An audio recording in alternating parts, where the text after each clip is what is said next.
Kalau saya ngebahasain gini, sholat itu membuat kita dapat banyak keajaiban dari Allah, kemuliaan akhlak buat kita dapat banyak keajaiban dari manusia. Jadi kalau kita pengen dapat keajaiban dari Allah, pengen Allah itu baik-baik ke kita, itu sholat. Kalau kita pengen melihat keajaiban dari manusia, tiba-tiba banyak orang yang membantu kita, tiba-tiba musuh bisa jadi sahabat setia. Musuh bisa jadi sahabat setia itu lewat apa? Bukan lewat ancaman. Ancaman itu nggak mengubah musuh menjadi sahabat, hanya mengubah musuh menjadi takut. Tetapi kalau akhlak yang mulia, jangankan teman, musuh aja bisa jadi orang yang paling setia kepada kita. Makanya kalau kita pengen dapat dua keajaiban, keajaiban dari langit dan keajaiban dari bumi, keajaiban dari langit dijemput dengan sholat, keajaiban dari bumi dijemput dengan akhlak yang mulia. Jaga akhlak kita, dan salah satu akhlak mulia yang paling luar biasa, puncak dari semua akhlak mulia itu adalah sabar.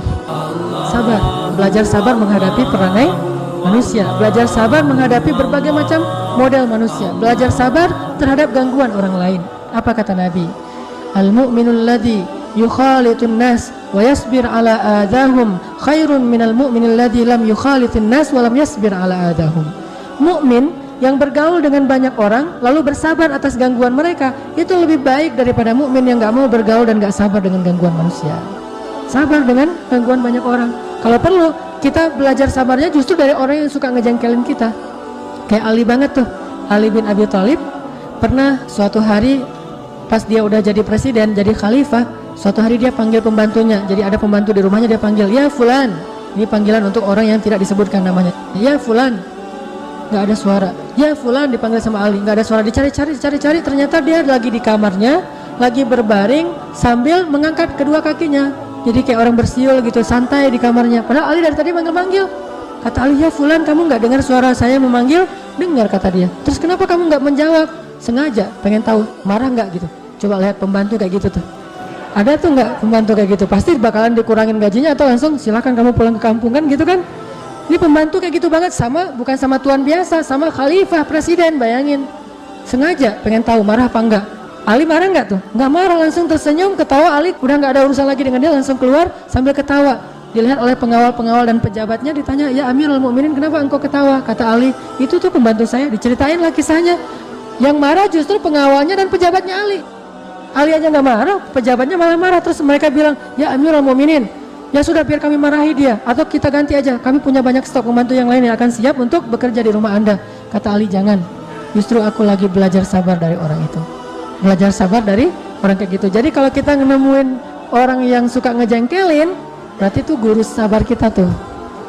Misalnya kalau saya sering di jalan dulu suka ramai sama supir angkot gitu ya. Kalau sekarang nggak ramai lagi sama supir angkot. Kenapa? Kalau ada supir angkot yang iseng di jalan, saya anggap, aduh ini guru sabar saya nih supir angkot gitu.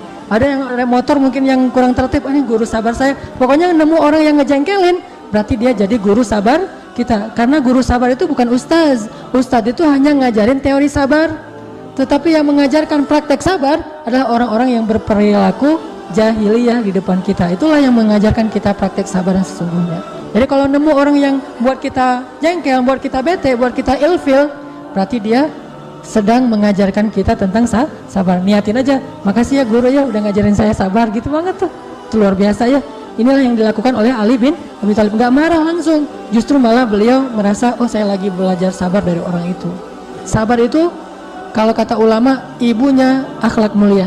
Jadi kalau kita mau akhlak mulia apapun, mulainya dari sabar. Kalau kita nggak punya sabar, kita kehilangan sebagian besar dari karakter dan akhlak-akhlak yang mulia. Mulailah dari sabar dalam segala urusan, apalagi dengan manusia, apalagi orang yang jarang ke masjid, mungkin perangainya masih perangai orang-orang yang egois atau individualis dan segala macam. Bahkan yang udah ke masjid sekalipun, namanya manusia, kita pasti akan ada salah. Walaupun kita udah rajin sholat, mungkin kita udah jubahan, udah sorbanan, ya namanya manusia, tetap aja ada salah. Belajar sabar menghadapi mereka.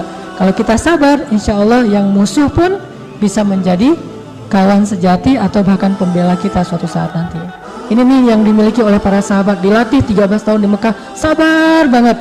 Sehingga akhirnya apa? Ikrimah, anaknya Abu Jahal yang dulunya menyiksa Bilal, ternyata suatu saat menjadi salah satu pembela kaum muslimin. Yang dulunya menyakiti para sahabat 13 tahun di Mekah, suatu saat nanti mereka lah yang membela para sahabat di Madinah.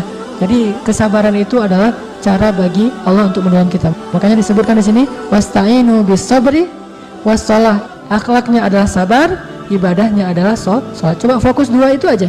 Dengan Allah itu rajin sholat, dengan manusia itu belajar sabar, udah aja. Insya Allah kita akan mendapatkan banyak keajaiban dari langit dan dari bumi karena akhlak yang mulia ini, insya Allah.